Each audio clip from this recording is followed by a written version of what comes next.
So we cold open on the same moment. Jen sitting with the host saying she woke up with a different point of view of how today will go. Mm-hmm. And then we see her in the final moment telling her, dude, I can't let you propose to me. Mm-hmm. The way the editing got to work, story editing got to work and made us believe this whole time that she was going to leave on her own or whatever. Mm-hmm. Mm-hmm. Oh my God. They put in work this season. Anyways, live studio audience, the host immediately kind of spoils us. Yeah. And says something that never happened will happen tonight. Mm-hmm. And he kind of says it after, does she end up with Jen? Or does she end up with Marcus? Does she end up with Marcus? Or does something happen that's never happened before? So we already knew off rip she's probably going to end up alone. Yeah. So anyways, we go to Hawaii. Jen's family's in town. Her mom, her brother who does not play. Ever. He does not play with his sister. Not today. Not ever. This is my favorite family I think I've ever seen. I know. The brother and the aunt were giving me life. The two of them. All of them. I believe everything the mom said too. Oh yeah, she too. Yes. Love that. Yeah, that's true. The mom, she was quieter, but she was like, he's reading not energy. The one for you. Yeah. So nice though. Thanks. Oh my God. So we have Jen's mom, aunt, brother, and best friend. And the brother says, she's had a rough past, so I'm here to protect her. Mm-hmm. And see how this goes. So Jen comes in, very cute. Love this dress. Love this color. It was cute. Yeah. It's very cute. It's like flirty and like the cutouts look very like summery. Yeah.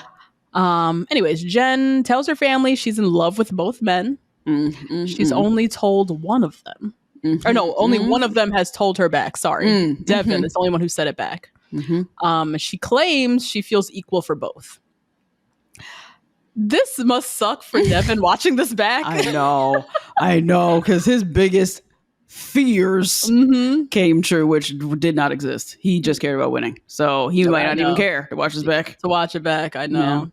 I was like, damn, that sucks. Now, P goes first, comes in, smiles all around, everybody's all happy. And he immediately, again, he watches the show. He studies this show. You could tell by this family meeting. Just as introduction, he immediately goes in and talks about the power of a single mom, and I'm a product of a single mom, and just kind of painting his, the things that he thinks they're gonna latch onto. Yeah. And yeah, it just felt to me, I get it, that's his story, but it just felt icky. I don't know, especially now knowing that he... Oh no, he sold it. He was selling himself. He was selling them trauma bonding. The trauma in a bond, way that is supposed to like make them feel like they can work on this together. Like he is going along with that same story that she was going on, which is that we both didn't experience it, so we're both going to work hard to get it. Yeah. Just interesting, because that was her same approach of Marcus. I know. They did the trauma bonding thing too. I know. And what I thought about, friend, is that godforsaken Cam Newton interview that we did not cover. But now we both watched and decided we're not going to do this here. Yeah. But me, Natasha, and a couple of friends were talking about it on the beach one day, and about how the doctor who was interviewing with Cam Newton said, a man with kids is a kind of broken I cannot handle because I come from the same broken. And she wasn't saying that this is a specific type. And so like, this man is any worse than any others. She said, everybody's broken. I can't deal with that broken. That kind of broken. Yeah. And I wanted that for Jen. Yeah. If you're fatherless and a man, I can't deal with that kind of broken because I come from that kind of broken. I can't tell you how to be a father because I didn't have one, and neither did you. Yeah, she doesn't have that perspective. She doesn't have it yet. She's still in the that's like me. So let's do it together. Yep. Which works for some people, but for both of these men, it didn't work. I think it works too for some traumas. I think some traumas can handle that and deal with that better. And maybe it's easier to obtain. Maybe it's not a daily fight the same way like being fatherless and husbandless is. But for this, I was like, oh, Jen, you don't think that that's a bad idea? Yeah, I know. Oh, Lord. So Devin sits with the mom and the aunt. And the aunt does all the talking. The mom just sits there and grills. I love that. I love this bad cop, good cop. Yes. situation they got going. Yep. And so the aunt's first question, have you dated an Asian girl before? Love it. Just go straight to it. And he says, I'm half white, half Hispanic. I'm not like anxious about being in an interracial relationship. He said, my family is Hispanic. My mom is white. Oh, that is what he said. Interesting. He's a salesperson all the way through. Yeah. Fucking He's like, I'm more non-white than you think. I'm Hispanic, actually. Guess what? Yeah. He pulled his rabbit out of his hat. My family's Hispanic. It's just my mom. What? That's not your family? Poor mama left for dead. God. So, again, her dad left her. How can you make her feel safe? Great questions.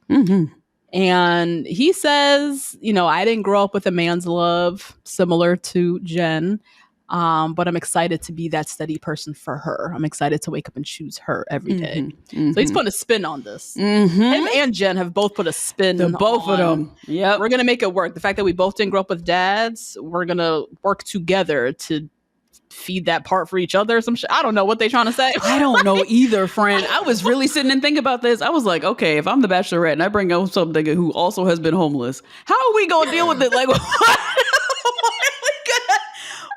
How are we gonna spin this around?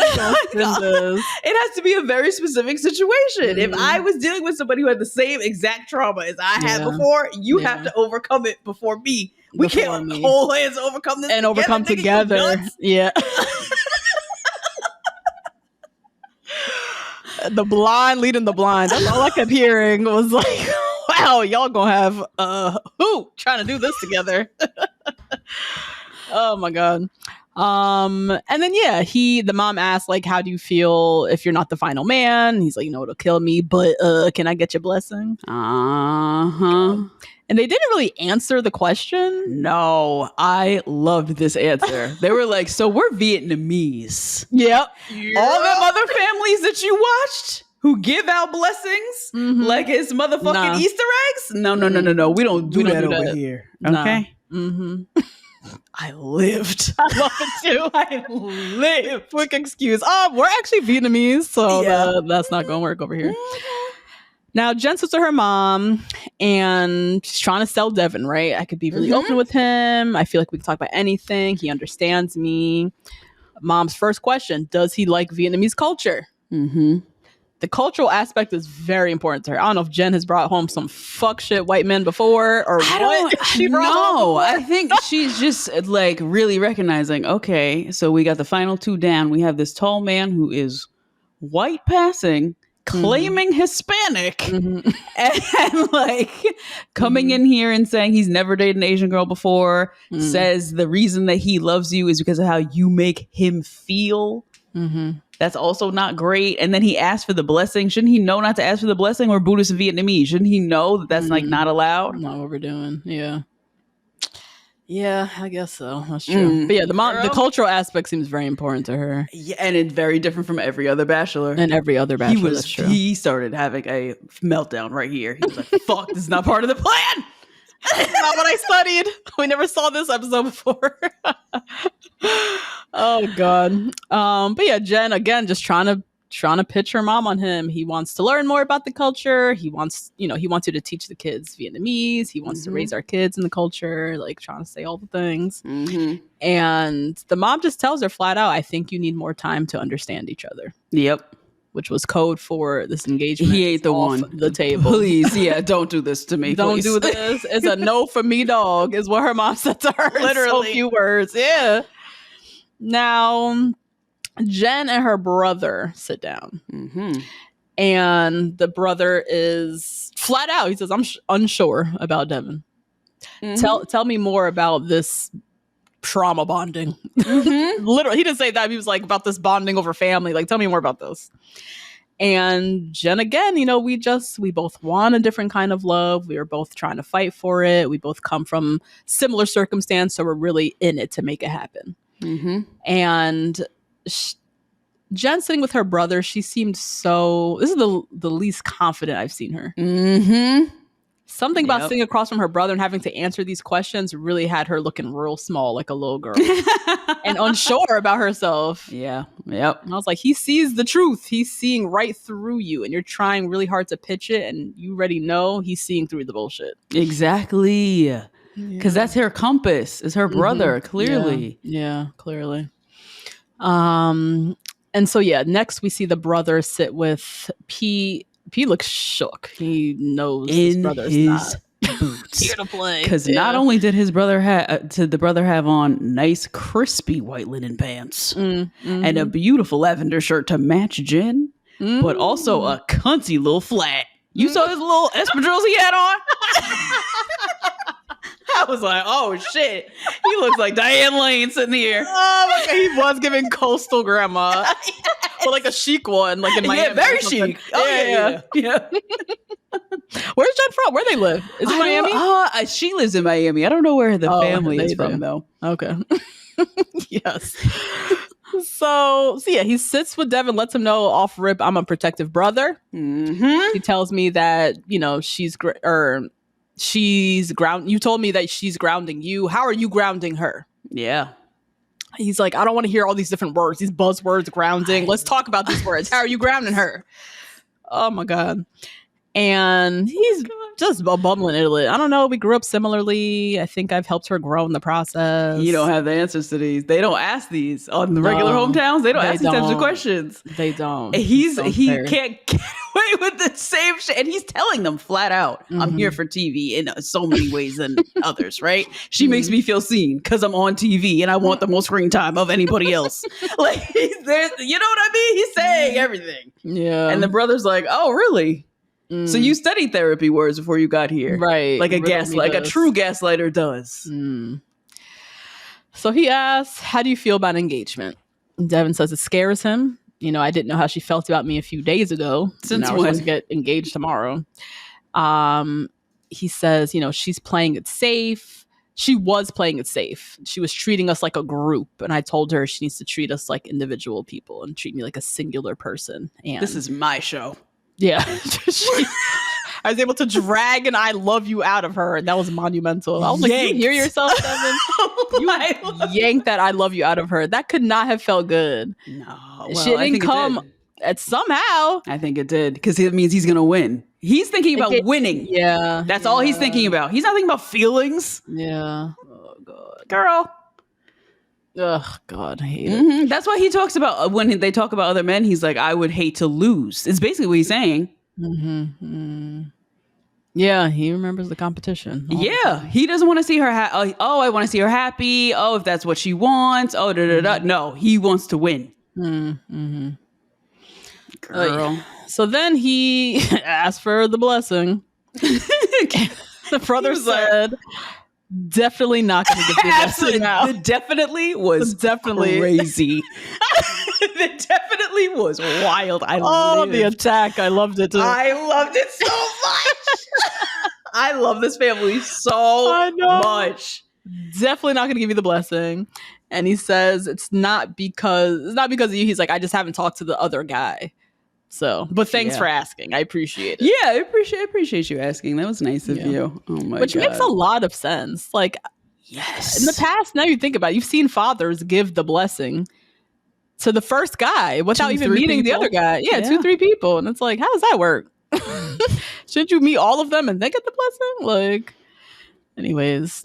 So Jen and Devin, they head out, and he could feel in his spirit that this did not go well. He knows, because they didn't give the answers that he studied for the past 8 years of the show.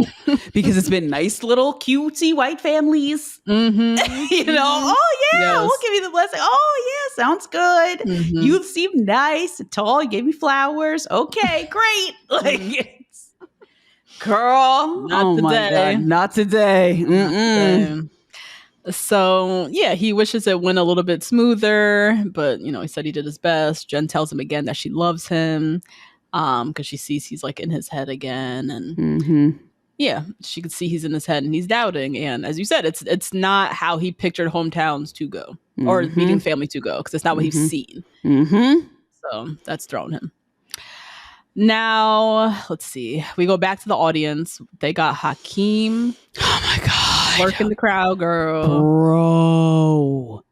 How long are they going to keep up the spider thing? His fear of spiders? Like, they brought it up again. I was like, what is the end goal with this? How long are we going to keep pushing the same joke? That's not funny. He's the sideshow. Yeah. That's all he has, according to them. I guess. They want us to remember for Paradise when he does the first challenge, the spider challenge. Like, it's going to be a whole thing. It's a whole thing. But it's so not funny anymore. The joke is gone. It's trash. It was never a joke. It wasn't. I don't understand. Anyways, time for Marcus. Why is he here, bro? I don't know. This was worse than Jen and Jeremy. This was worse than Jeremy. I had to go to Jeremy's hometown. I was like, what is Marcus doing on a final date? What? Like, what are we watching? I feel like he cries as soon as he's on camera. His lip starts quivering. He is beside himself. This whole process is running amok on his emotional intelligence, his emotionality. He's thrown that he's crying as much as he does. He probably hasn't cried in years. He's crying every day. Like, he is going through it and doesn't have his usual supports or outlets. Yeah. So Jen's brother he's expecting Marcus to raise the bar. Yeah. Because he's already concerned that he hasn't said I love you. And he mentioned Jen's track record of falling for emotionally unavailable men. So he's really curious, who is this Marcus character? Jen, too, is very nervous for Marcus. Yeah, and also curious about this Marcus character, what he's going to say. What's he going to say? Yeah. Which is to go into introducing a guy to your family and you yourself are on pins and needles, not feeling confident about bringing him around. Girl, that is the sign. Yeah. This ain't your person. Yeah. You should feel at ease with bringing this man around your mom. Not, oh my God, what's he going to say? What? Yeah. So Marcus comes in, sits with the family, hugs all around, immediately goes in talking about his past. You know, his parents abandoned him, grew up in foster care. Talks about his near-death experience in the military. I don't know how that got brought up. Where that came, I forgot about that. And what? Like, why are we talking about that? And then somehow gives his whole long backstory and then somehow connects it back to, but I want to see it through with Jen. Even the brother was like trying to connect the dots and was like, I mean, thank you for that answer, but thank you for sharing your whole life story and vulnerabilities with us. No one asked. And what this got to do with your relationship with my sister? Connect it back. Connect the dots back. Otherwise, you just told me a nice story. Nice to meet you. So, big red flag off for it. Yep. Now, the brother and Marcus sit. And Marcus talks about how he has a more, logical mind. He really underestimated how emotional this process would be. He also said he underestimated how much emotion plays in a relationship. That was crazy. Marcus. Has he never been in a relationship? I don't think he's ever spoken about a relationship publicly to another person. Besides his sister, him and his sister. Yeah. You know what I mean? Otherwise, I don't think because he doesn't have the vocab. Now we're talking vocabulary. Yeah. Not just feelings and getting there or whatever the fuck. Yeah. We're talking like, bro, he didn't have it on the couch neither, live. Oh my God. That was really emotional, but it's fine. Huh? Yeah, you had months to come up with something a little better than this. Yeah. I'm telling you, Brendan from At First Sight. Yeah, same thing. They didn't have the vocabulary. It was alarming watching them as I'm watching Marcus, how casting thought this person could be ready for marriage. Absolutely. But he literally just said out his mouth, I underestimated how much emotion plays in a relationship. What are these players? What is that emotion? What are you talking about? We're on The Bachelor, bro. You don't have to pay no bills. You don't go to work. It is. Girl. You don't have to clean anything. Like, what are you talking about? What are you talking about? So the brother asks him if his lack of emotionality is holding him back.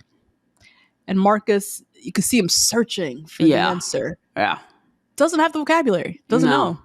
Doesn't know and doesn't know how to express that to him either. Because he knows that's a absolute no. What, his lack of emotion? Like if he said, yeah, that has been holding me back, the brother would be like, oh, you can't marry my sister. Sounds good. Yeah. Nice to meet you. Like, it would be over. Exactly. It would be over. So he can't say the true answer. Yeah. The brother calls out flat as day to Marcus. His concern is that Jen's past is filled with men who are emotionally unavailable or don't have the emotionality, as you are literally saying right now in front of me, you don't have. Marcus just says, Jen has helped him see better in himself.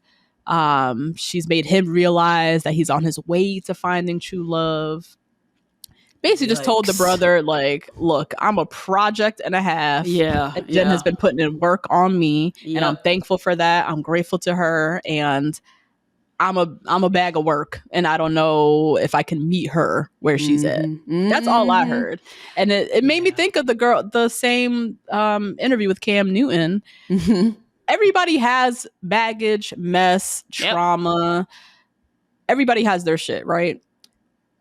Jen needs to decide if this type of trauma, if this type of, and it's unresolved at that. This man has not sat in therapy to me. If this type of unresolved trauma is something that she wants to take on, he could work for somebody else. Yeah. But the brother is looking at him like, this is the type of trauma she's been dealt with, and this is not for her. Sorry. And is triggering in a way because she thinks she can fix it. So that's a whole other that's piece another of work thing of Jen. Yeah. That is unresolved that we don't need to fire up again. Nope. We don't need to do it. We don't need no projects. Sorry. Also, you know what I also heard? I'll be better for the next bitch. That's what I heard. Yeah. I'm learning through your sister. Oh, God. So the brother asks, are you confident you can take the next step? Marcus says, she makes me believe it's possible, which is not a yes or a no. No. And he was just dancing around these questions, giving these whatever answers.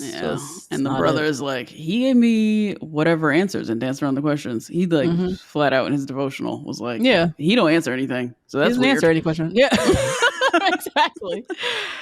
Now Marcus is with the mom and auntie, and Aunt asks, have you fallen in love with Jen? Yes or no? Like very flat out, damn near. And he says, I believe I can get there, but I'm not right now. Then he starts crying and saying he's feeling this, he's missing this feeling of certainty, and, it's making him unsure. He's got just so much going on. I don't know. He just should not have been here. You know what I mean? Like, he's so much going on. He should not be meeting anybody's family. Did you question at that moment? I was like, why are you here? Why didn't you self-eliminate? Here? Yeah. Because this could have been Jonathan in his size and he would have won. Yeah. But it's you and your mess and foolery. Why are you here? To talk to an auntie? To talk to a mom? To finish out the process? Is there some producer who's like, please stay. Please don't. Please don't. Stay, forcing him to stay. I need to know the answers to why he stayed here. Because there's no reason why he should still be here. No. It just, what are you doing here sitting across from her mother? It just seems so inappropriate almost. Yes. And it's not even about not being in love, because it's, to be fair to Marcus, this process is nuts. It's fine that he's not in love with her. Yeah. It's actually weirder that Pete claims to be in love, honestly. Like, in the real world, that's the weirder thing. So it's not even about that. It's just, you're unsure about so much. Yeah. And you're this unsure. Why are you sitting in front of somebody's parents, sitting here giving half answers and not giving them any reassurance that you're going to take care of their daughter? Yeah. Yep. Just giving nothing to make us feel confident in her choosing you. Why did he not self-eliminate? Yeah, that's a huge question. I don't know what Marcus was doing still here. Oh my God. So now Jen sits with her brother. And the brother is not feeling it. He's so tired of her. He's been here with her before. Now we doing it on TV. Yes. Why? And I read on Reddit all kinds of bullshit about this man. All kind of shit about both of these people. Why am I here with these two? And so he asked her, is Marcus giving the love you need right now? And she's like, he could be giving more, but he's really close to being there. And I understand it's his trauma that's making it slower for him, and just the excuses. And I felt for her. I really did. I've never been this girl where I saw a project and was like, oh, I can fix him. Yeah. I was always looking for somebody ready-made because I ain't got the time. But I really empathize with her in this moment because you could see the bad habits, the pattern, the trauma from her dad speaking through her when she said, well, he's not there yet, but like he's really close. He can get there. I can help him there. Yeah. Yeah. Oh, it's so interesting that you say, you say you don't have the time. I'm gotta go. You've probably heard your mom say that to your dad in so many words, or somebody say that to your brother in but so many words, right?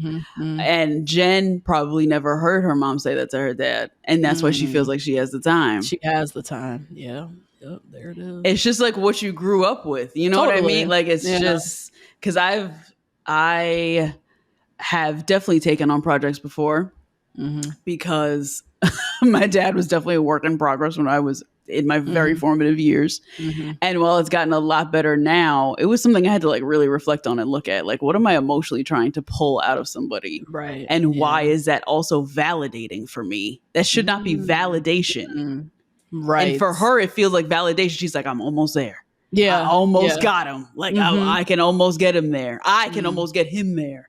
Yeah. Yeah. And that feels like it is real true love to her for whatever, familiar reasons, whatever she grew up with, whatever. I've stated previously 2 times now, I love this family. Ain't no shade on this family. But it's something that she learned. Yeah. Interesting. Yeah. And not for nothing. Like a lot of women are like this. Many.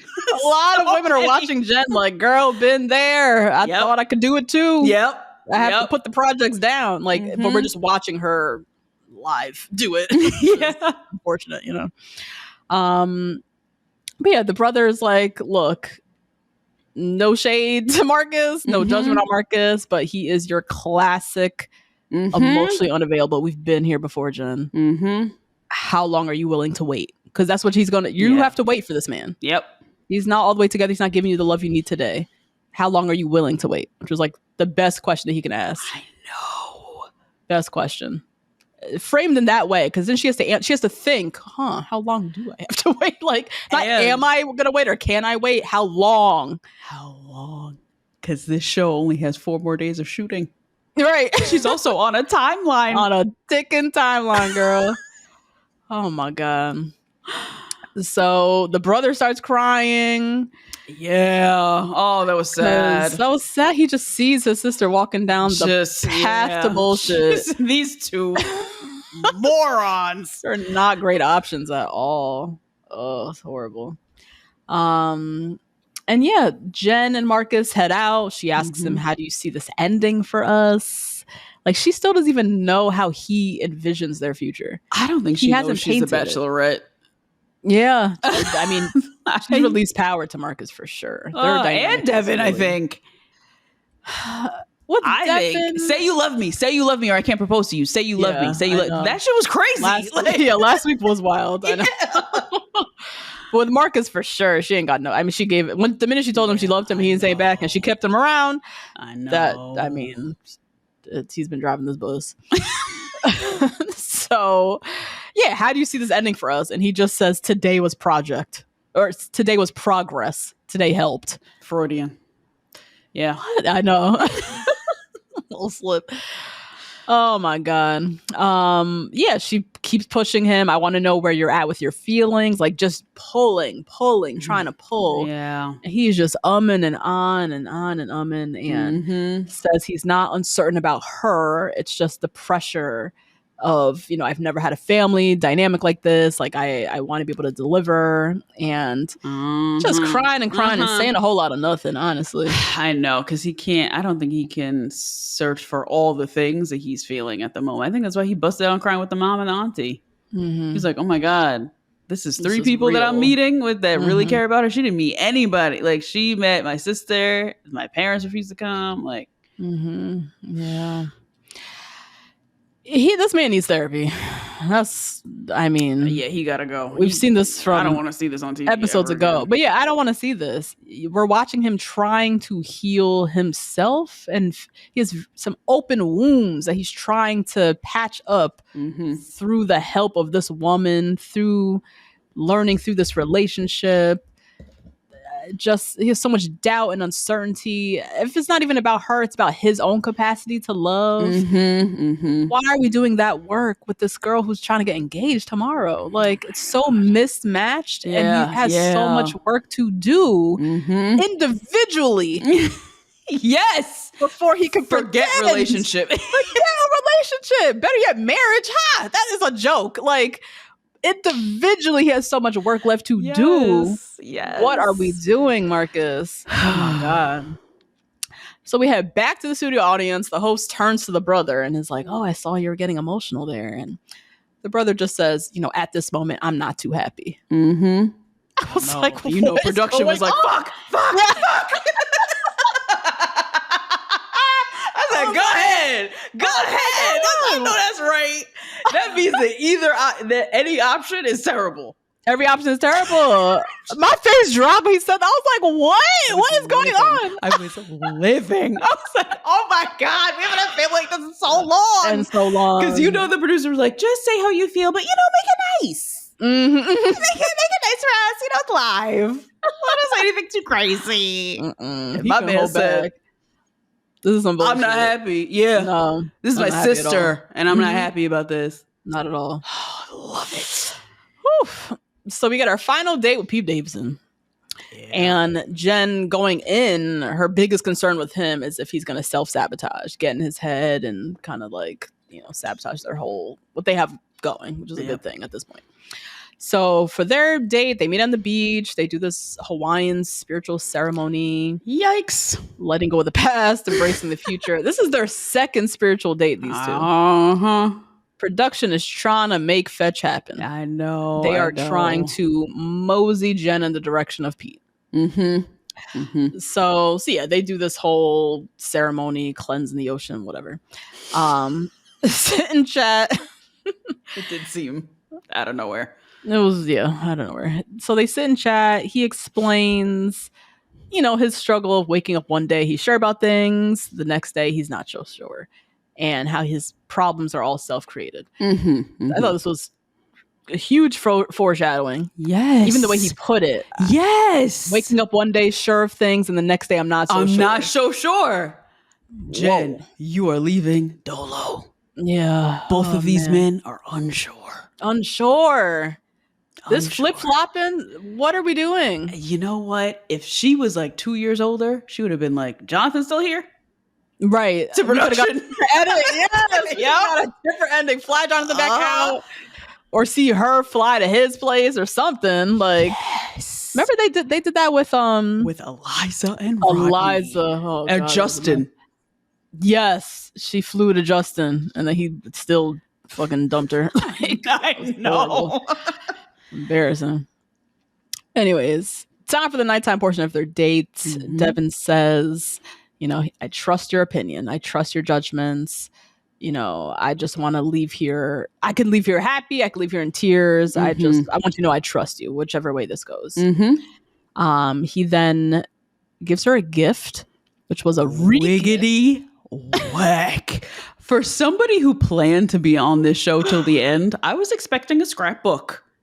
Oh, yeah. Of their journey. Yeah. I was expecting something a little bit nicer. I was expecting at least a custom ice cream flavor or something. It's just she loves ice cream. Like something. Oh, God. This was a re-gift. He literally told her, the shaman in New Zealand gave me this, and I'm going to just re-gift it to you. Here you go. I kept it this whole time, hoping I'd see you again. What? Not even the same shaman we saw today? A different shaman from a different country? From before. I know. And he gives her the gift. They say, I love you a few more times. Says in her interview. She left feeling good. She said, he shows me what unconditional love from a partner looks like. Terrible, bro. What is she looking at? What is she looking at? When she said that, I was like, girl, what the hell? She's holding on to his words. I get it. He's saying all the things. Yeah. Devin at this point isn't really giving her much cause for concern. Not after the family date.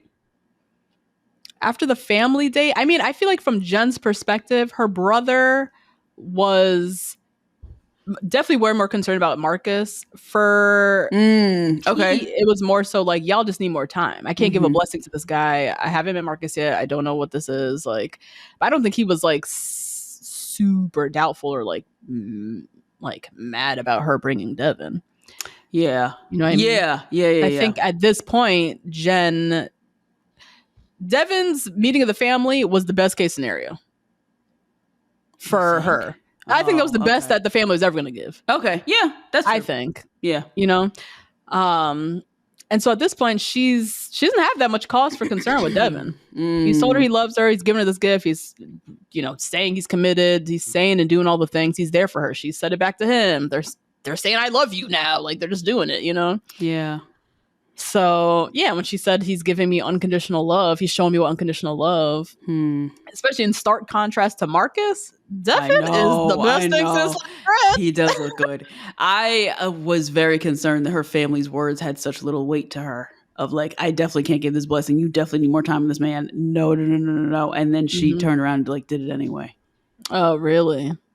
Yeah, I feel like the way her family was given to me, they wasn't going to give a blessing to anybody. It could have been Grant, Jonathan, anybody. Yeah. They were going to be same answer. You need more time. Yeah. Anyways, the next day, Jen wakes up. She's hella confused. I know. No one should be confused right now. Should not be confused. She said, and confused about Pete too. It's not even just about Marcus. Like, she's still not all the way 100% with Pete. She says, there's so much love and understanding with Pete, but she's just kind of not jumping for joy after what should have been like a great final date, or what seemed to be a great final date. And then she said Marcus's uncertainty is making her confused, and she's like, I've given him every opportunity to say I love you, and he's not done it yet. And question I have for you: should Marcus be crucified for not being in love with her at this point? No, he should be crucified for not self-eliminating. He should have self-eliminated. This is really crazy that he drew all this out. This was really this is fucked. But he's not in the wrong because he hasn't said I love you. No. Okay. No. So we're on the same page there. Yeah. Yeah. So now we see the host sitting with Marcus. And I like that they're finally making this host work. He's done more side than any season we've seen since he stole this job away from Tasia and Galen. Marcus tells the host, he wants Jen to be happy. He cares about her deeply. If he does get down on one knee, it's because his head and his heart were finally in the right spot, but he's still very unsure. So the host asks him, just for clarity, are you in love with Jen, but you're afraid to tell her? Yeah. Or are you unsure that you're in love with Jen? In love with Jen, yeah. But even that question is crazy. I can't tell if you love this lady or not. I can't tell. Can you clarify? Yeah. So he says, part of me does love Jen, but, it's getting to the point of being in love and it's getting to... And he said it just like you're saying it right now. He said, but it's getting to a point of being in love and unafraid and having certainty. Okay. Now I see what he's saying. I thought what he said made sense and was actually true. He's looking for a certainty. I love her. I'm unafraid. I'm confident in it. And he's not gonna. That's impossible in this process. Yeah. You're not gonna get that. There's gonna be doubt. You're in this bubble. You've not stepped out into the real. You've not lived a day in the real world at all with this person. Yeah. So what he's trying to grasp at is impossible, and I feel like he's looking for the host to validate that for him, and he ain't doing that because he's like, we need an engagement at the end of this. So. Yeah, I gave an engagement, and I don't know where that bitch is now. Right. I gave you all one. I gave one. So, yeah, Marcus, you could tell he's looking for a lot of guidance and someone just give him the answers of what to do. Mm-hmm. And the host just says, if you love this woman, I think you got to tell her, because you're going to lose her if you don't. Yeah. He's looking for a lot of rights and wrongs. Mm-hmm. And I guess being in the military, that makes a lot of sense. There's right things and there are wrong things. And like, you do all the right things. Mm-hmm. And he's very logical minded. He thinks with his head, not his heart ever. So this whole nebulous, you got to take a leap of faith. You got to just go with how your heart feels. Like, you don't know what this is. This is very terrifying. Yeah. Jen don't want to go on this date. No, she doesn't. She gets there early. Because she don't want to go. She don't want to go on this date. She said, I got to talk to Marcus. Yeah. There's so much I need to clear up. I can't pretend. So she goes to knock on his door, and they sit, and she says, look, engagements are tomorrow. I don't even know what that means to you. Oh my God. We are running out of time. Are you going to get there today and then propose tomorrow? Or are we just going to date tomorrow? Like, what is tomorrow? What are we doing? What does the future look like? I don't even know what our future looks like. Oh my God, what did they talk about? Fantasy suites? What did they talk about? That's what I'm saying. What were y'all talking about? What were they How doing? is she sitting here saying, I don't know if you see me in your future? Why doesn't she have that validation at least? At least. Even Rachel and Peter were there. At least. Yeah. I was like, Jen, what? Oh my God. So he's just sitting there quiet because he don't know what to say. Yeah, he don't know. He don't know. He don't know the answer to that. And Jen's like, I try to pull it out of you, but I don't think you're even excited for the future. Mm-hmm. Like, you're not mentioning it at all. And he just says, it's scary to him, and the same and on, and just giving Jen zero reassurance. She stormed into this room ahead of your date because she needs answers. Yep. And he is sitting there still unable to give her answers, zero reassurance. And it's like he refused to quit. He was refusing to quit. If we're going to go down, you're going to have to break up with me because I'm going to see this out to the end. Yeah. Because through all of this, in so few words, you're telling her, I can't give you what you want and I'm out. Yeah. Right. But he wouldn't just say it. Yeah. Both of these people. Yeah, it is whack. It is whack because both of these people at the end of the day just don't want to lose. That's it. That is garbage. It's so whack. Oh my God, that is Let such this girl garbage. go. Oh God. Oh man. Drag it out this long, Marcus, instead of you just saying, look, I can't give you what you want. Let me be out. Let me set you free and let me go. Yes. All the way to the end. You made her drag and pull shit out of you. So she's like, what am I supposed to do with this? What are you trying to tell me? Like, he's not saying anything. Yeah. He's saying words, but not saying anything. And she's literally like, what are you saying? What are you trying to say? What language are you speaking? Because I can't understand. This is like the third time she's had to do this with these guys.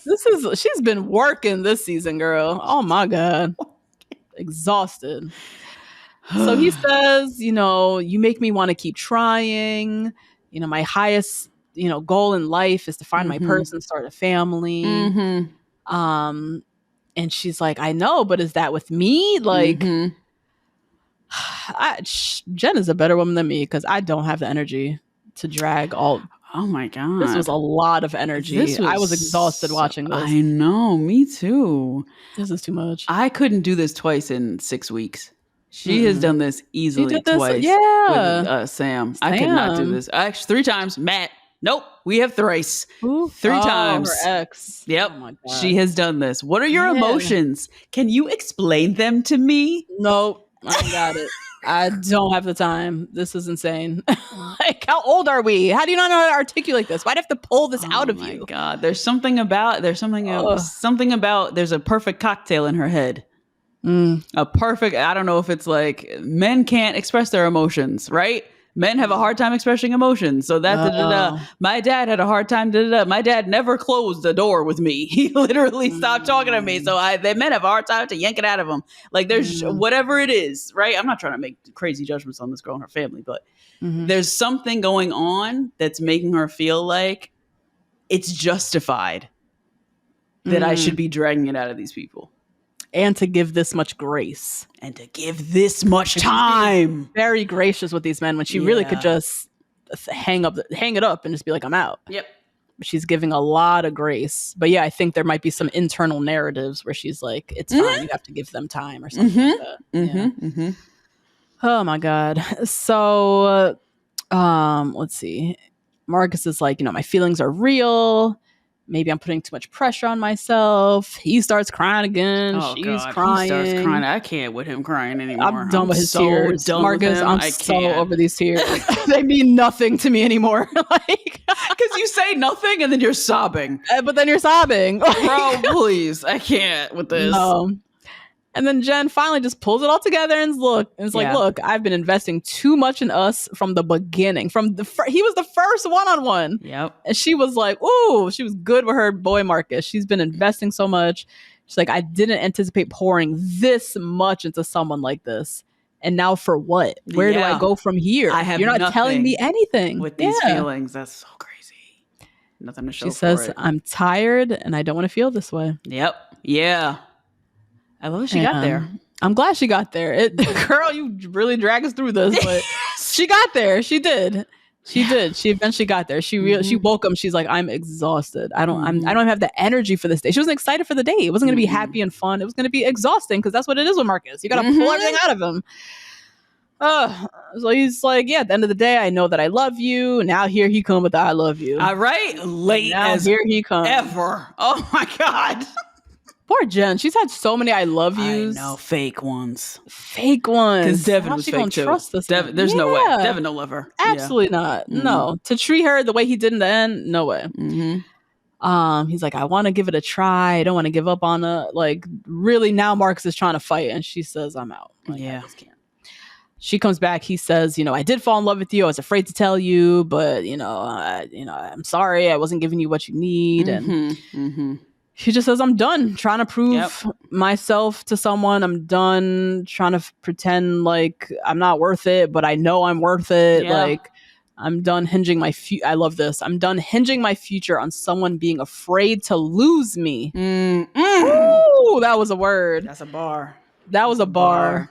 I know a lot of women have been there. Yeah. This last stitch, I love you, please. Yes.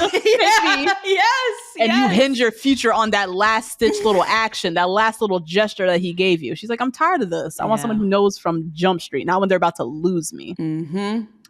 So yeah, preach, Jen. Very proud of her in this moment. Very, very proud. So yeah, we gotta say goodbye to POC. Stop. Record scratch that music. Girl, bye. Oh my God. Ew. Marcus. Wow. Marcus, to me, he gives... I just know he's said before, like, the military healed me. My brothers have saved my life. You already know. I know he lives in that space. Yep. My man, you need to hire a therapist. You need to sit in a therapy chair. No military, no friends, nobody has helped you through, saved your life. You have shit that is very obviously unresolved. Yeah. And it is preposterous that you thought you could go on national television. Your whole ass is out. Yeah. You are mooning us. Yes. You are low-key. Clay.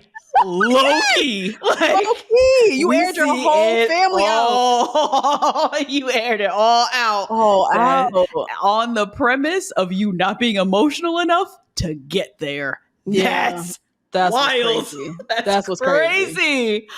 Woo, girl. That's the narrative that's not the narrative we saw. We see a man who is struggling. We see a man who really needs help. And I pray you get that help and leave these girls alone. BetterHelp.com/2 Black Girls One Rose. Yes. And start there, but you need in person. But start there. Yeah. And don't you think too that like him getting this far? I really wonder what Cassie's gonna do with like this man, because this man is all over the place, everywhere. Every show we find one. Clay on Love Is Blind, Brendan on Married at First Sight. Like they keep making their way through. They're everywhere, right? And Marcus, I don't think he wanted to be on TV. He wasn't giving that. So that's like, how did he get here? I don't know. Someone drop it in the comments on Patreon. What is the tea on how he was casted for this show? Because he don't even seem like he want to be here. He don't seem like the type of person that would sign up for some shit like this. So what the fuck how did he get here? And how'd he stay this long? How'd he stay, man? Well, that was him and Jen. The two of them was in cahoots with some bullshit. That's why he stayed this long. But oh my god, and he had a lot of help. Producers loved him. They loved him. They allowed her to give him 2 one-on-one dates. Yeah, he got a lot of help and support. Same with Pete. Pete gave all the spiritual dates. They were really trying to wield something with these two. Now Jen heads out, and we get back to the studio audience. Mark is on stage, and the whole time I was watching, I was like, "Has everyone seen the Reddit? What are we?" Wait, because he came on stage and the claps were like sexual chocolate. That's what I was giving. Absolutely. Sparse claps. Yeah. Oh, it was so awkward. It was bad. Is that clap or not? That was crazy. Yeah, everyone's looking around like, a whole bunch of nothing. She's one of the best women I've ever met in my life. Yeah. This was a truth. He said a selfish part of me was just wanting to hang on to her. Oh my god. But the truth is I needed to get out of her way. What is that? That is evil shit that a lot of men do. What is that about? Yeah, what is that? Is that a possessive thing? Is that is that like what we were talking about earlier where like they can control? Yeah. Like what is that? If I can't have you, no one else will. No one else I'm can. gonna hang on to you, even though I know in my heart of hearts I need to get out of your way. That's what it is. It's possessive, and it's cruel. It's really cruel because she also is somebody who has energy and time for projects. Yeah, and he could sniff that out in her. Yep. So it's like the perfect puzzle piece. And that's why he kept promising her, "I can get there. I know I can get there. I know I can get there." Yeah. Now Jen comes out. She looks ravishing. She looks really great. Really good to curse people out. You know? Yeah. Look, high coverage. This dress, I hate this. Like, it gives Madam Vice President them straps. The V's. The cross, like almost it's a halter triangle, but it's not. The straight across neckline, hate it. Yeah, I didn't. The top of the dress wasn't doing it for me. Hate it. Yeah, but I love the concept. Yeah, it was me like too. A bondage, sheer, sparkly, little number. Anyways, Jen to me seemed cold-blooded. She was like, "Thank you for the journey." She was ready to rip these niggas apart. He said, "Thank you for the journey. I do care deeply for you." It sounded very just like cold and callous, and whatever you're here to say, I don't care. Yeah, I don't give a shit. I'm just here to be nice. And so Jesse being all messy boots. So Jen, when did you know it was over with Marcus? That's a great question. That is a great question because she did not have the answer I thought she was going to have. I know. She said deep down she knew all along that something wasn't right. But the moment came when Devin came to her almost threatening to leave, and she almost lost him, and she was like, the feeling I had with Devin almost losing him, I just knew was different than the feeling I had with Marcus. I wanted to run towards Devin, hence why I told him I loved him. But with Marcus, it was just a different feeling. That was a while ago. That was like that was last week, but that was last week he threatened to leave. I think so. But last week was 2 episodes. Oh yeah, it was 2 episodes ago.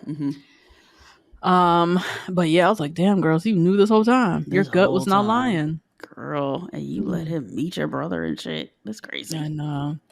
And then she also said, I don't know if you caught this. She said, after Fantasy Suites, we weren't aligned. Things. You caught that? He said, what? Roe v. Wade. He said, "Oh no, not over here, America, bitch." Oh god. But Pete? She didn't have the same conversation with him and figure out they weren't aligned. Probably not. He probably lied.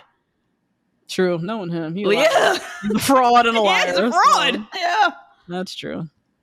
Let's see. The host also asked if Marcus had told you sooner that he loved you, would it have changed things? And she claims it wouldn't have. Things would have stayed. ended the same way. Which, yeah, I think it would have ended her heartbroken. I think that's what she meant. That's what she meant? She is single. That's what she meant. I would have been single anyways. Because maybe he said, I love you sooner. And then, she picked him in the end. They got engaged, blah, blah, blah. I think she still would be sitting here broken and broken hearted. For sure. Yeah. Now, the next morning, Jen wakes up, got her default winner left. Hate this. I hate this too. Hate this so much. So she says she does love Pete, but there is so much in her head. She's just still unsure. I was like, girl, you were and she planned on proposing? Right. That's crazy. I don't... from here on out, I just feel producer intervention. Yeah. Yep. And producer manipulation. Because we hear her say she woke up loving Pete, but still unsure where her head was at. And then the next we see her sitting with the host talking about, I'm not going to let Devin propose to me today because I'm going to propose to Devin. Propose to him. How do we get from there to here? I don't know. What footage? What conversations? What happened that we didn't see? Because she didn't wake up like, oh my God, all rosy. She still said, I love Pete, but I have a lot going on in my head. How we get here? So Pete, meanwhile, is sitting with my main squeeze, Neil Lane. Oh, Neil's looking good these days. He's looking good these last 3 seasons. Everything's settled. Everything's settled. He's not overdoing the fake tan. Yeah. He looks his age now. Yeah, right. Yeah. Not trying to like reverse osmosis like reality. He looks like a man his 70s, as he should. Yeah. So anyways, Pete is picking out rings. Jen's talking about proposing to Devin. Whichever producer gave her that idea gave her the illest setup. Congratulations. You played yourself. The illest of all. Whoever gave her that idea. Instagram, TikTok, some whatever feminist, whatever she read, whatever planted. I agree. Whatever seed or whatever planted that. Yeah. I want to say producers because I feel like I want to say producers too. Or she had an idea to like make her season cool. Right. Like she was gonna do something cool. Yeah. Because we've seen this ending a few times where by the final day there's only one guy left. Yes. So to me it gave brainstorm whiteboard. Either Jen or somebody sat down was like, how do we create a different ending? What are we going to do? Because this is the same ending. We've seen this ending before, So anyways, we go back to the studio audience and the host says, we're not going to see that proposal until we speak to Jen. And the camera goes to Jen backstage and she's bawling. Sobbing. Yeah. I said, what in the what? Just anticipating the footage and she's a wreck. Yeah. That's so sad. Oh my God. So we come back, Jen's on stage. Yep. And she's doing her best to keep it together. Yeah. She's crying so much. I know. I don't want to ever see that. Oh my God. I don't want to ever see terrible. Nobody huffing and puffing like that. No, it was really bad. Like we were there in like silence for like a solid minute. Yes. She gathered herself. Yep. This was devastating for her to talk about. I was like, what the fuck did he do? I was ready to fight. Like, I know, same. Oh my God. Oh yeah, Pete. What? If I see you in New York, trying to get into Marquee, is over. It's on, nigga. What? Gotta get to Marquee, girl. We ain't even gonna be near Marquee. I know. I will be there in my good sneaker, in my good New Balance, ready to fight you. What? It's on, nigga. You want to have a black set? I know. I do. Oh Lord. So she explains that, they left Hawaii engaged. She thought she found her person. But as soon as they left, things went left. Yep. She said she could feel him pulling away. He made all these promises that moving in together, moving closer to each other, seeing each other more often. And just slowly his efforts became inconsistent. He went from not calling or texting as much. She's not meeting his people anymore. He just felt, as she said, she felt secondary in his life. He wasn't a priority. She wasn't a priority. And she didn't understand why. She was like, it just kind of happened overnight. It was like, boom, we're not a thing. So then she said, we had a happy couple planned, which that seemed like internal, yes, internal like language. ABC production language. Yeah, we've heard that before. Happy couple. Oh, really? Yeah, I forget. I feel like it's like a honeymoon post engagement. I feel like or like a secret date where they meet incognito. Yeah, or something like but that. But it's in somewhere fabulous. Okay, we saw this with Becca and Grant. They did a happy couple. They were off somewhere Becca with some and, pool. What's her name? Garrett. Yeah. They were off in like some really fabulous destination for like a couple weeks and filmed it. Oh, right. Okay. Yeah. So yeah, she said we had a happy couple planned sometime early last month, and the night before he calls me and breaks off the engagement. Said he didn't love her anymore. Yep. He didn't feel the same way. Mm-hmm. Something has been off the second he proposed. He regretted getting engaged. Okay. I know. Here we go. What did I tell you? Girl, you know Jim Jones said the same shit to Chrissy. Oh my God. You know it. We've seen this before. Oh my God. I totally forgot about this. I saw Chrissy in a club around the time that when I was heavy into Love and Hip Hop. I think it was me and Nadia. What? What's that club called? Like Greenhouse or Green Room or something? Oh, yes. I know what you're talking about. Yeah. Yes. Yeah. And Chrissy was there with her homegirls. And it was like around the time that Love and Hip Hop was on. And she was like proposing all that stuff. It was nuts. I hadn't thought about that till you said Chrissy. I was like, oh my God. Anyways, yeah, he just read her the business and was like, fuck you, bitch, I'm out. Like, it sounded horrible. I'm single, actually. I'm single. Yeah. That phone call sounded rough. Sounded really mean. He seems mean. He seems like a mean guy, Devin. Yeah. So she said, for the past month, I've been trying to empathize. I'm trying to, understand all these big proclamations he made. We're watching back the show. That was another thing I kept thinking. I was like, he's watching back the show. Oh, yeah. Oh, yeah. He's not liking what he sees. Yeah. He's seeing, not only did he feel like an option, he was very much a second option to several people. Yes. Not even just Marcus at the end. Yeah. He was never the first choice. That's true. Yeah. I guess he thought he was like really winning the whole time. Mm-hmm. When really he got through by a frog's hair. Like, yeah. Yeah. Yeah. Oh, shit. So she's like, I get it. I understand being back in the real world is hard. So I said to him, let's take off the pressure of the engagement. Let's just date. Let's just be together. Which I don't know why she didn't say this sooner, but like, why go through with the engagement if later it's going to be like, let's take off the pressure. Let's just date. Why do all this drama with I'm going to propose? I can take control of my life. What? So many questions for her. I have so many questions for her, though. I do, too. If she would do that again with the right guy, I have so many questions for Jen. Jen, come on the show, please. So, she said by that point, even when she said, I took the engagement off the table, by that point, he was already checked out. And, I've been sitting here fighting for a relationship, trying to empathize with him, but he's out. He doesn't want to do couples therapy. Yeah. He's done. Yeah. Like Tino. Remember Tino? Shirtless. Tino, I know. He also cheated on her, so he made it very easy for her to be done.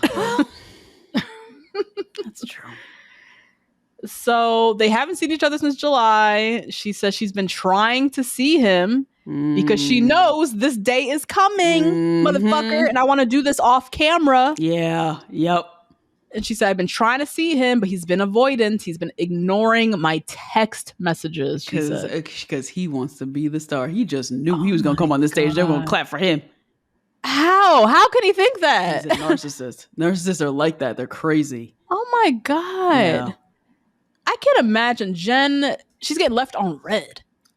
By her fiance. You have a ring somewhere that's worth lots of money. Yeah. That man gave you. Like, that's so great. And he said, I love you. He forced you to say, I love you back early.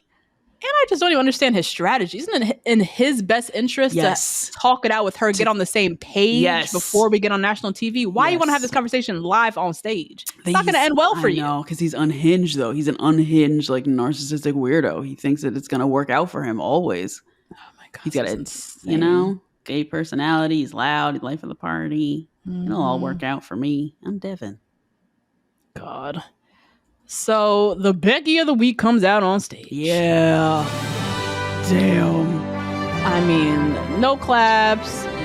Jen didn't stand to hug him. You are the villain. Yeah. You suck. We hate you. The host hates you. Production hates you. I mean, the audience hates you. Yep. What was your strategy? Why come out here and do this conversation with her on TV and not have done this before? Mm-hmm. So Jen lets them have it. She was like, this conversation is not going to be meaningful to me.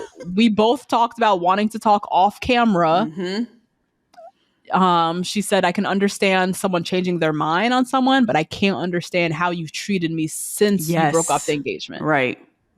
Because it wasn't real. Damn. It just wasn't real. It was a game that he won.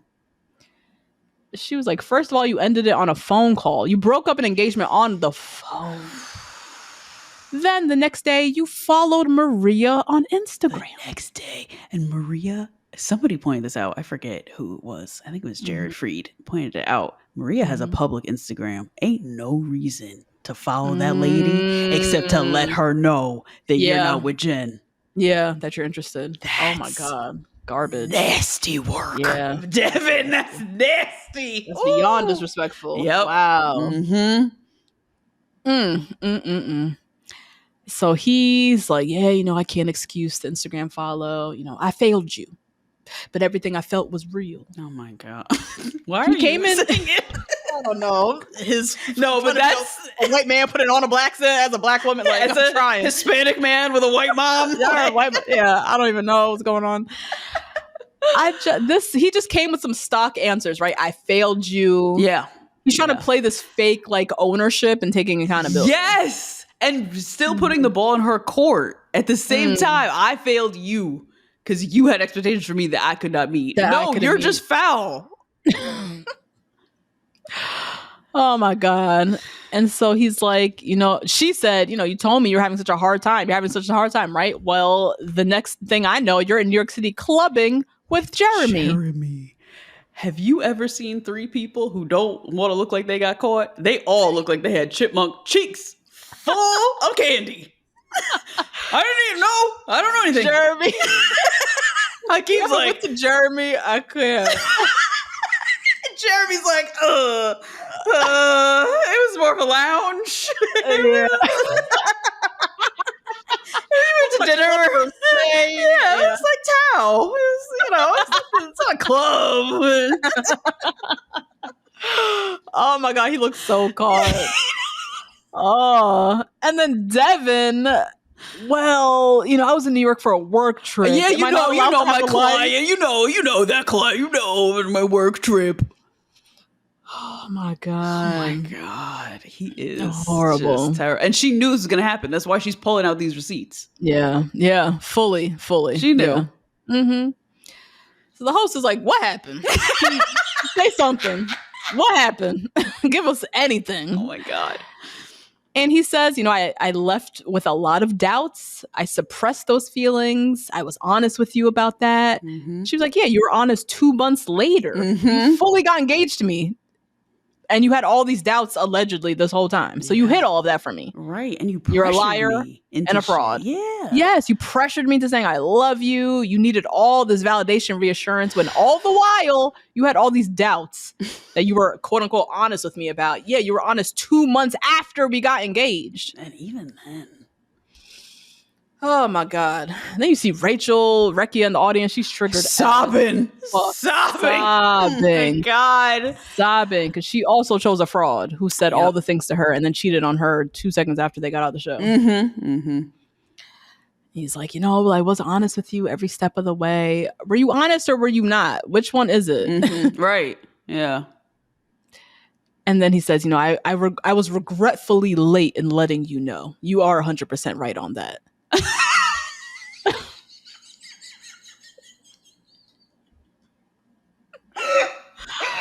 Peter Davidson. You niggas had months.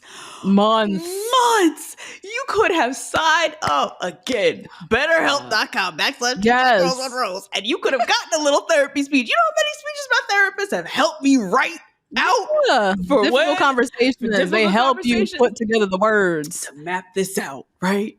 And this is all you got? Are you dead ass serious?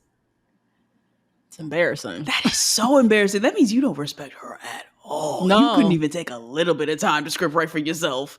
But you also hate yourself too.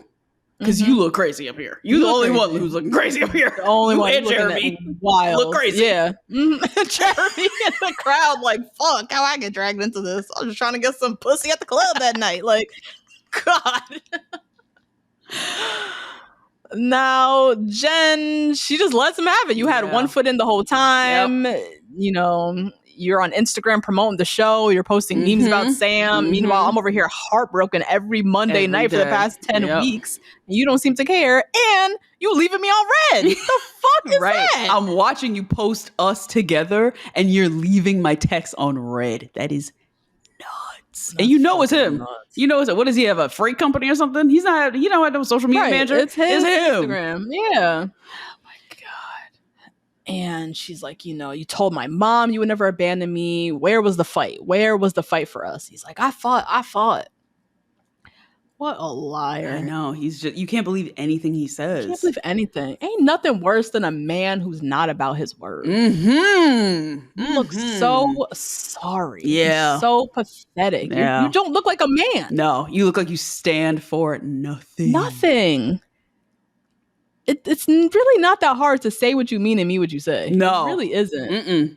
Nope. But to be at this grown age still unable to understand the concept of your words holding value. Yes. Yeah. He doesn't know. He just doesn't understand that concept. You look wild on stage. Jesse's looking at you like, Another man is looking at you. Another man. Like, I can't even help you out here.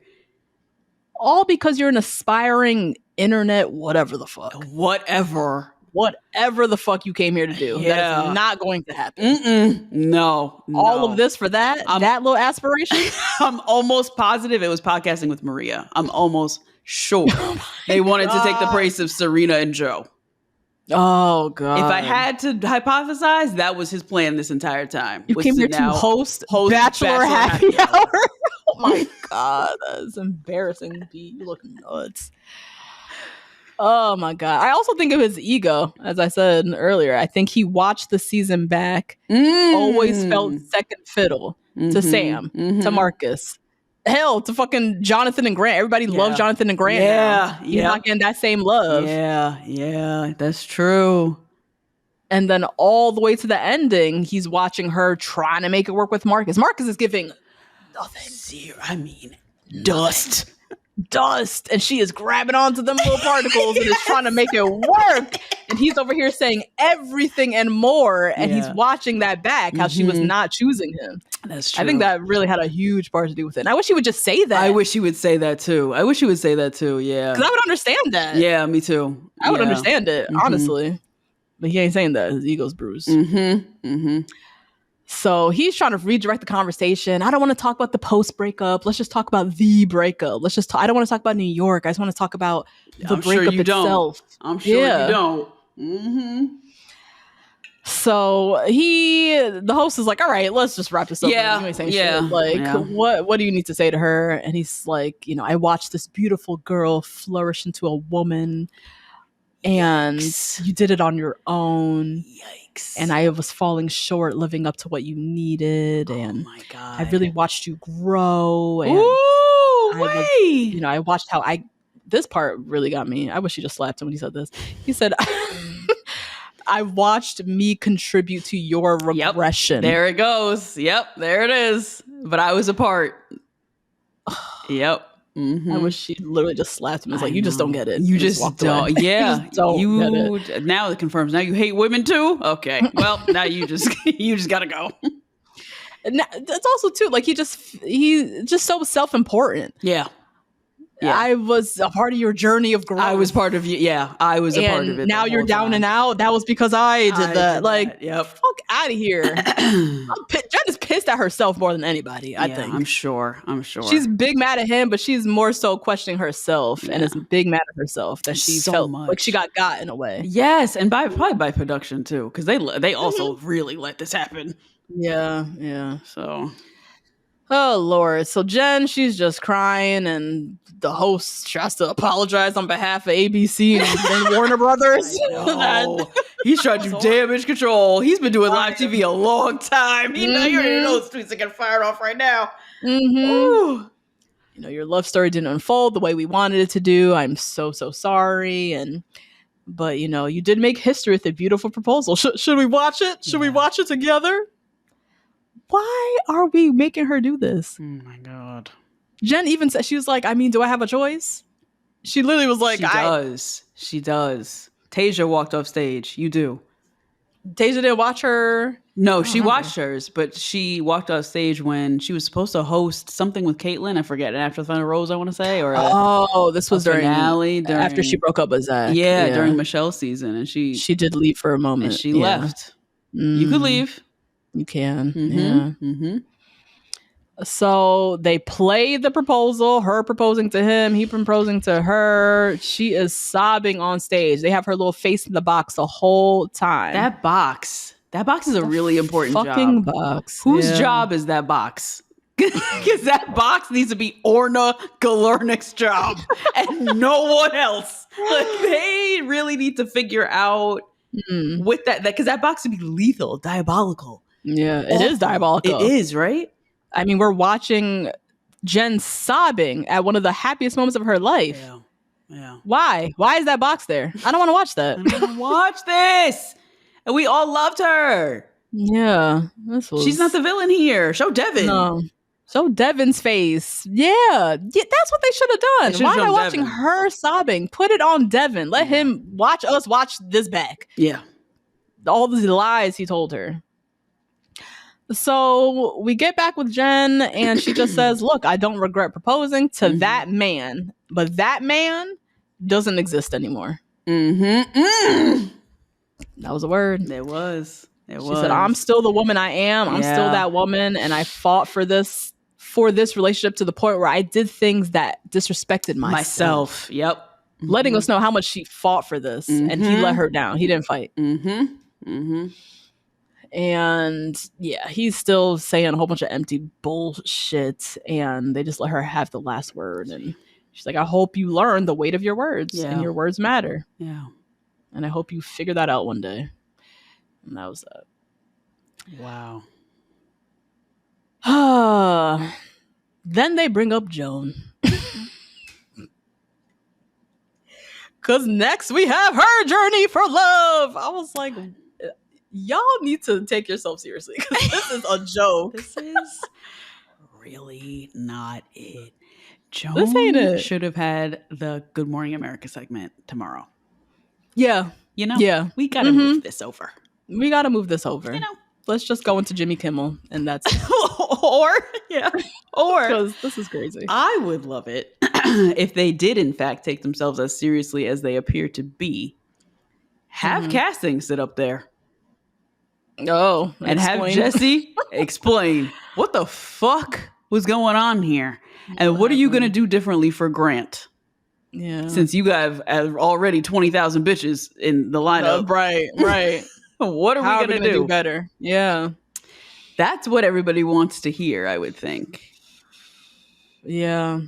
Yeah. I mean, it just seems so comical. It just seems like, all right, Jen, better luck next time. And Joan, we're excited for your Joan. It's like, are we excited for her journey? Oh my God. Because these journeys are ending in turmoil. So am I excited to watch Joan's journey? Like Jen in particular. Like Gary and Teresa, to me, that was not turmoil. That was comedy. That was high comedy, right? Insane. Oh my God. But this is crash and burn. This is crash and burn. It's like... So we see Joan. Joan looks beautiful. We get a little sneak peek. We see Kelsey coming out of the limo. saying, my dad's been by himself for a while. Would love to introduce you to him. Her dad is so gorgeous. He is. He can get it. From any age, I From think. any He could have age. gone on Jen season, and to be honest, right? To be quite honest, Jen wouldn't have batted an eye. No, right? Yeah. Oh my god, That would have been like his gimmick. right. He's old. He's older. Yeah, but he'd be in the lineup no issue, every rose ceremony, fighting for his love. Oh my god. But so yeah, we see, he's in the audience as well, and Joan did her best to sell her season. Yeah, she knows too. We just watched a train wreck, and she tried her mightiest to, and pretend like we're gonna see something good. well, we've had a good run. That's the thing that's weird. Charity's doing great with Dotton. Charity's doing great. Yeah, Joey's doing great with Kelsey. And Zach is still with Zach, Evelyn, Mary, Susan, whatever her name is. Yeah. Oh my god. And yeah, that was the season of the first Asian American Bachelorette. God fucking damn. I'm only laughing because it's so crazy, you guys. Yeah. This is so bad. This is so bad. Another historic first ends in just a complete train wreck. And not the same kind of train wreck as Matt James, because on Matt James' season, they just straight up thought racism was comedy. Yeah. So this is a little different. My question. How do you spot a fraud? He's a smart guy. How do you spot a fraud? What signs did we miss with Pete? What do you think? You're asking me? Yeah, what did Jen miss? What did we miss? I mean, I have some thoughts too. That hometown date, to me, was the tell-all. Oh, okay. The tell-all. She got there and immediately saw his face down, drooping sad, and was like, I know my family's a lot. No, they're not. Yeah, they really weren't. No, they're not. Your family's very nice. They have lots of brain cells that they can rub together, and some really great questions for these two hooligans that you had them meet. They are not a lot, but they're not what he planned. And so he's downtrodden. He's down and out. Now, he's like, got no more moves left. Yeah, I have no more moves left. That combined with him forcing her to say, I love you. Yeah, that was huge. You can't combine those two things. You can't. Those two things don't go together. You love being my family. If my family gives you a hard time, it's because you know that they love you as much as you love me. You know what I mean? And then also, I think a telltale sign that Jen was not there for, but her family was that question, what if you don't get picked? And he's like, I'll be devastated that I didn't get picked. She'll be happy. Yeah, that guy's a great guy. Happy. She'll be happy if she's happy. That's not the case. True. That's true. He didn't say, well, Marcus is a great guy. I know she'd be in good hands. Or I trust her judgment and whatever she did. He didn't say that because he wanted to win. Yeah, that's what I think. But this is down to the end. That's down to the last bit. I think Jen's gut was telling her something about Pete the whole time. I think the fact that he was saying all the things, his family loved her. She never questioned where she stood with him. It was very clear. And yet she was still hanging on to all these other people. If you've watched other seasons, there's a guy like Devin who's saying all the things, doing all the things. They usually make it to the end, they win. Yeah. Or they make it very far. She still was hanging on to dear life, to Marcus, to Sam, to Jonathan, and their friend zone shit. She was hanging on. And I think there was something in her gut that was just her spirit was telling her something about Pete. And she knew he was giving her everything she was asking for, but something was still, he didn't feel like a safe choice to her. Even though he kept saying, I'm the safe choice. I don't think that was right. I don't think in her head or in her heart of hearts, she felt he was a safe choice. No, and I don't think he demonstrated safety either. He constantly was threatening to leave.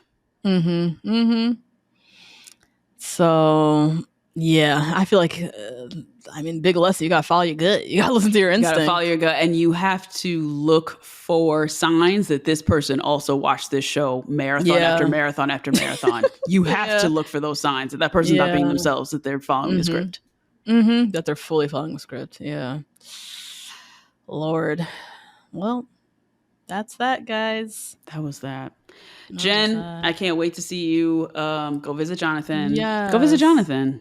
Please, girl. Who cares about Paradise? Who cares? Like, no one gives a fuck about that. Like, no one cares. We don't care. So go see him. Go see them thighs. Go see what they talk about. Go see what them thigh meats are saying. And she's in LA now for Dance with the Stars, and he lives in San Diego. Y'all not far. You are not far at all. Y'all not far at all. Fuck your Dancing with the Stars partner. That has worked out great for a lot of people. Too. Yeah, I know. There's some single ones up in there. Yeah. Find out who and make it work. Yeah, that had worked for Nikki Bella. She broke up with John Cena. For her partner? Yes, girl. You didn't know about that? No. Yes, girl. John Cena didn't want kids. Was dragging her up, down, and around, right, for years. And then she did Dancing with the Stars. She was like, oh, wait, he's kind of cute. Boom, pregnant. Done. Ready to go. My God. Yeah, she broke up with him, and like not that long later, got with this guy.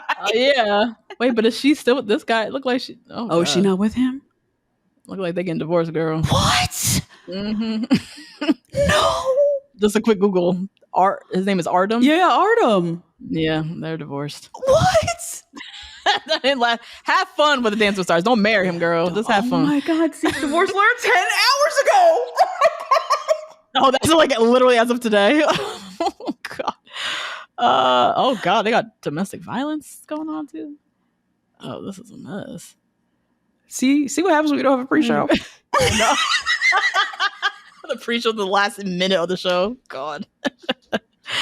Anyways, Dance with the Stars fans, watch Jen, vote for Jen. Vote for Jen. Yep. She needs a win. This lady needs a win so bad. This was not the season we hoped and expected. And Joan is right around the corner. And we'll be there. We'll be there. We'll just keep her, as always, expectations on the floor. And that's that. Anyways, rate, review, subscribe. Join us on Patreon. Yes. Find us on Instagram, TikTok, all that good stuff. And we'll see you guys next week. Bye. Bye.